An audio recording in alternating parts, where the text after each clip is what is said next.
morning, students. I am before you with your chapter number 4, that is alternative centers of power.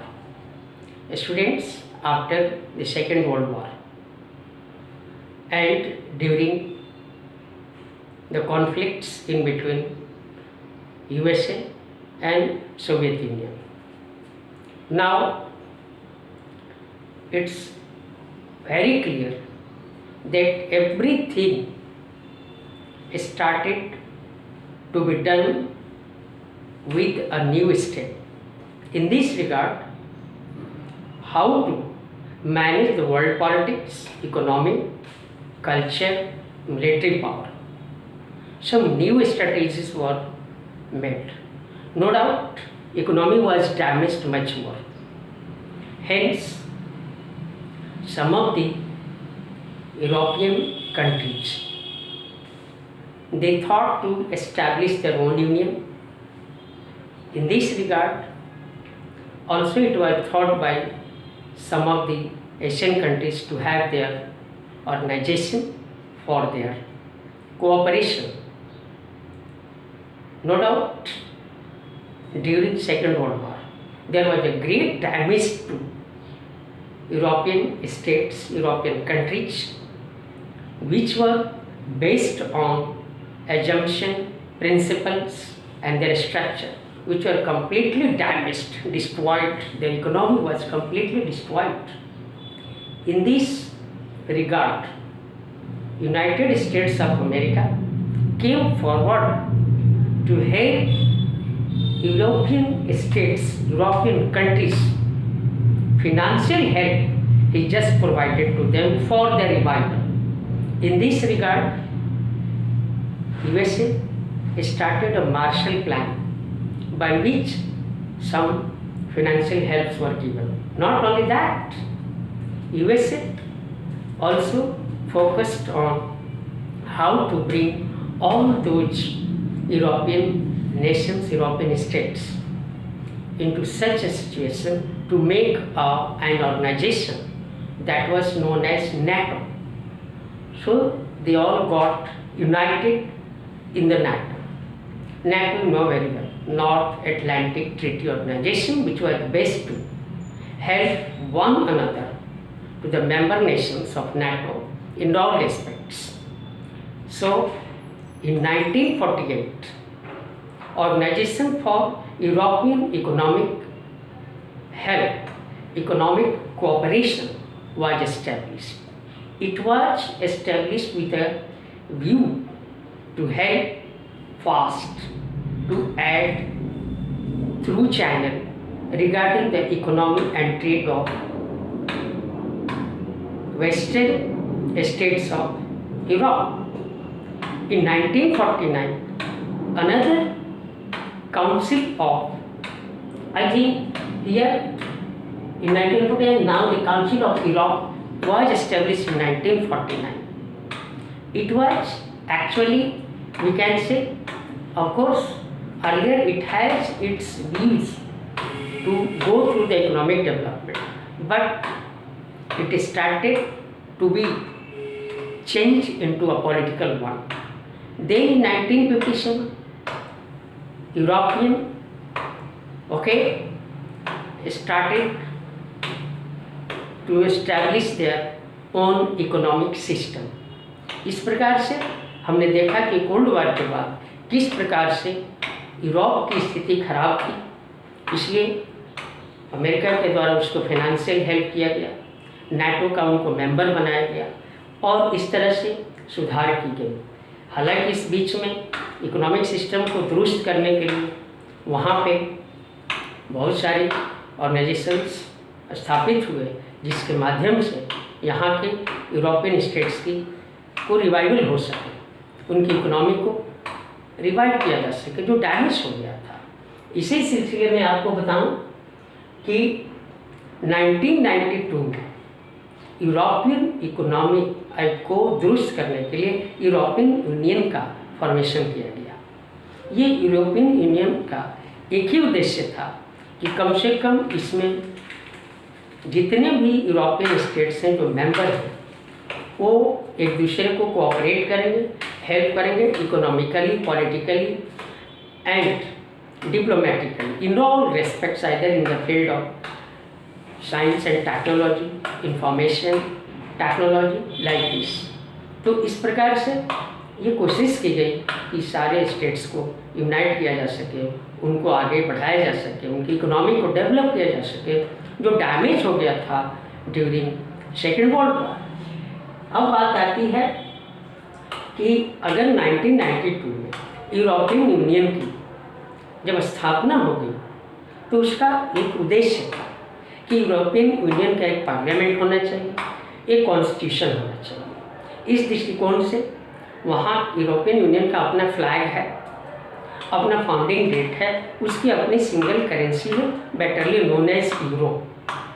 अब national anthem है उनके, ये सारी चीज़ें हैं, लेकिन पार्लियामेंट के एस्टेब्लिशमेंट के लिए एक जो हमारा कॉन्स्टिट्यूशन होना चाहिए वो फेल कर गया। इसके पीछे कारण ये था कि उसमें कुछ जो मेंबर्स थे कहीं ना कहीं अपनी बात को डिफरेंटली रखना चाहते थे, या उस कॉन्स्टिट्यूशन को कहीं ना कहीं किसी प्रिंसिपल्स के आधार पर उसका विरोध कर रहे थे, इसलिए कॉन्स्टिट्यूशन का निर्माण नहीं हुआ। मैं आपको आगे बढ़ाऊं कि किस तरह से यूरोपियन यूनियन के माध्यम से अगर हम उसकी इकोनॉमी को देखें तो उसने काफ़ी डेवलपमेंट लाया, और बेसिकली यूरोपियन यूनियन का मेन उद्देश्य था अपनी इकोनॉमी को स्ट्रॉन्ग करना। इसी बात से अंदाज़ा लगाया जा सकता है कि 2016 में जो अमेरिका का इकोनॉमी था, उसके बाद सेकेंड वर्ल्ड्स बिगेस्ट इकोनॉमी बन गया यूरोपियन यूनियन का, आई मीन कंबाइंड टुगेदर। एक साथ उनका 2016 में यूरोपियन यूनियन का जो जीडीपी था लगभग मोर देन 17 ट्रिलियन डॉलर था। आप इसका अनुमान लगा सकते हैं। इस तरह से अपनी आप कह सकते हैं, जब ट्रेड की बात करें, ये तो इकोनॉमी की बात की, अगर हम ट्रेड की बात करें तो ट्रेड में इतना आगे बढ़ गया, यहाँ तक कि अमेरिका से उसकी जो ट्रेड रिलेशन थी और पूरे वर्ल्ड से वो काफ़ी आगे निकल गई। कहीं ना कहीं यूरो आई मीन इकोनॉमिक दृष्टिकोण से इतना आगे बढ़ गया और ट्रेड के सिलसिले में कि यूरोपियन यूनियन का जो यूरो था वो कहीं ना कहीं अमेरिकन डॉलर को थ्रेट बन गया, थ्रेट देने लग गया। नॉट ओनली दैट, अब बात आ गई कि कुछ डिस्प्यूट्स हो गए थे ट्रेड रिलेशंस को लेकर के अमेरिका और चाइना में। उस चीज़ को यूरोपियन यूनियन ने डिफरेंटली हैंडल किया और अमेरिका और चाइना दोनों के साथ डायलॉग करके अपनी परिस्थिति को सामने रखा। आपको बताऊं कि इस प्रकार से अपनी इकोनॉमी को यूरोपियन यूनियन ने इस हद तक बढ़ा दिया, डेवलप कर दिया कि इंटरनेशनल जो ऑर्गेनाइजेशंस, वर्ल्ड जो organisations like World Trade Organisation, उसमें यूरोपियन यूनियन का बहुत बड़ा एक होल्ड बढ़ गया। अब बात आते हैं पॉलिटिकल स्थिति के बारे में और डिप्लोमेसी के बारे में। आपको पता होना चाहिए कि पॉलिटिक्स के माध्यम में जब आप इकोनॉमिकली साउंड होंगे तो निश्चित रूप से आपका पॉलिटिक्स पे, वर्ल्ड पॉलिटिक्स पे कहीं ना कहीं आपका प्रभाव होगा, इन्फ्लुएंस होगा। यूरोपियन यूनियन ने भी अपनी इकोनॉमी को बढ़ा करके, प्लस इसके जितने मेंबर नेशंस थे उसमें बेसिकली ब्रिटेन और फ्रांस, आप सबको पता है कि they are the permanent members of Security Council of United Nations, आपको भी पता है। तो इस तरह से इनके द्वारा और अन्य जो मेंबर स्टेट्स थे, जो यूरोपियन यूनियन के मेंबर्स थे, इन लोगों ने मिल करके इस तरह की स्ट्रैटेजी बनाई ताकि अपनी फॉरेन पॉलिसी, अपनी ट्रेड पॉलिसी, इन सारी चीज़ों को एक निश्चित दायरे में लेके जा सके जहाँ पे डेवलपमेंट हो। बात आती है कि diplomatically how they handle the world politics and world situation. इसी सिलसिले में इन्होंने मिलिट्री पावर का बिना यूज किए हुए, उसको अवॉइड करते हुए, जब बात आई ह्यूमन राइट्स की और एनवायरमेंटल डिग्रेडेशन की, उसमें चाइना के साथ इन्होंने डायलॉग किया कि आज पृथ्वी, हमारा एनवायरमेंट और ह्यूमन राइट्स का वायलेशन हो रहा है कहीं ना कहीं, किसी न किसी पार्ट्स में ऑफ द वर्ल्ड। उसको इन्होंने बड़ा ही पॉलिटिकली और डिप्लोमेटिकली हैंडल किया, यानी ये मिलिट्री पावर का यूज़ करने से अवॉइड करते थे। यहाँ तक कि जब मिलिट्री पावर की बात आती है तो आपको मैं बताऊं कि अमेरिका के बाद combined forces of European Union is the world's second biggest force of the world है। सेकेंडली इस पे जो खर्च हो रहा है, अमेरिका के बाद यूरोपियन यूनियन अपने डिफेंस में खर्च कर रहा है। तो इस तरह से ये मिलिट्री पावर को भी इन्होंने बढ़ाया, लेकिन ये अवॉइड करते थे कि नहीं, जहाँ तक हो सके आप अटैक को, इन्वेशन को दूर करो और डायलॉग के माध्यम से वर्ल्ड पॉलिटिक्स को गाइड किया जाए, डिप्लोमेटिकली इसको हैंडल किया जाए, ताकि एक पीसफुल वर्ल्ड जहाँ पे कोऑपरेशन हो, हेल्प हो, हर छोटे बड़े देश का कल्चर डेवलप हो, इस तरह की व्यवस्था उन्होंने की गई। अब चूँकि मिलिट्री पावर की बात आप करते हैं तो हम केवल मिलिट्री के पावर से सारी चीज़ों को हल नहीं कर सकते। अभी आपने देखा, अब बात आती है कि सुप्रा नेशनल ऑर्गेनाइजेशन। अब यूरोपियन यूनियन के सामने कुछ चैलेंज भी था, क्योंकि उसमें बहुत सारे देश थे और उन देशों के अपने अपने कुछ डिफरेंट, यूरोपियन यूनियन के मेंबर्स होने के बाद भी उनके दूसरे देशों के साथ सेपरेट उनका डिफेंस और पॉलिटिकल पॉलिसीज था। तो ये कहीं ना कहीं यूरोपियन यूनियन के लिए थोड़ी सी बात थी जो उसके स्ट्रॉन्ग होने में संदेह पैदा करती थी। हालांकि यूरोपियन यूनियन काफ़ी मजबूत है economically, politically and with military point of view. इसके बाद भी इन्होंने कुछ ऐसे स्टेट्स थे, अब देखिए मैं बताऊं, जब इराक पे इन्वेशन हुआ तो बहुत सारे देशों ने इस इन्वेशन का सहयोग किया। अमेरिका का पार्टनर था ब्रिटेन, उसने तो कंप्लीट सहयोग किया इराक अटैक में, और उसके जो कोलिशन पार्टनर्स थे, जो अन्य मेंबर्स थे, जो यूरोपियन यूनियन के मेंबर्स थे, उन्होंने भी अमेरिका को सपोर्ट किया। लेकिन जर्मनी और फ्रांस ने इस अटैक का विरोध किया कि इसको भी टाला जा सकता था, अवॉइड किया जा सकता था, लेकिन ऐसा नहीं हुआ। तो ये कहीं ना कहीं फ्रांस और जर्मनी अपनी बात को डिफरेंटली रखे कि हम अपोज करते हैं, इस तरह की इन्वेशन नहीं होना चाहिए। ये कहीं ना कहीं हमारे पूरे वर्ल्ड पीस को, हेल्प को, कोऑपरेशन को इन्फ्लुएंस करेगा, अफेक्ट करेगा।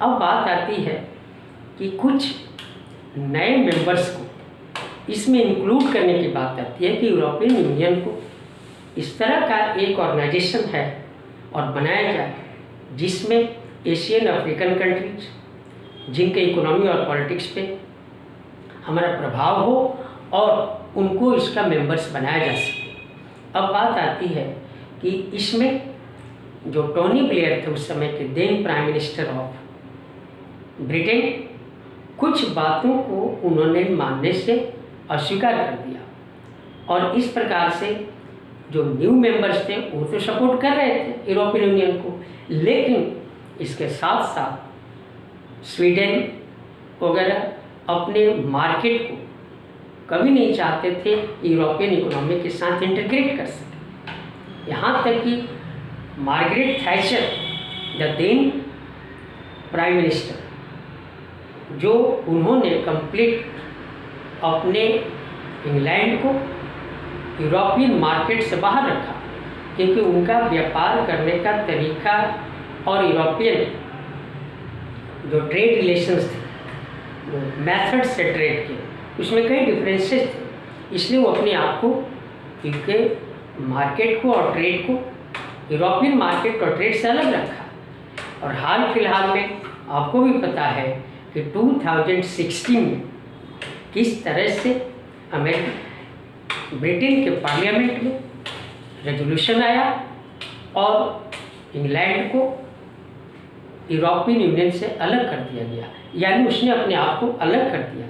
तो इस तरह से कहीं ना कहीं हम कह सकते हैं कि यूरोपियन यूनियन काफ़ी स्ट्रॉन्गेस्ट मिलिट्री के दृष्टिकोण से, इकोनॉमिकली पॉलिटिकली स्ट्रांग होने के बाद भी ये भी उनके सामने चैलेंजेस हैं, how to bring all those nations together to form such a union throughout the world to guide world politics which could establish peace, cooperation among all the nations of the world.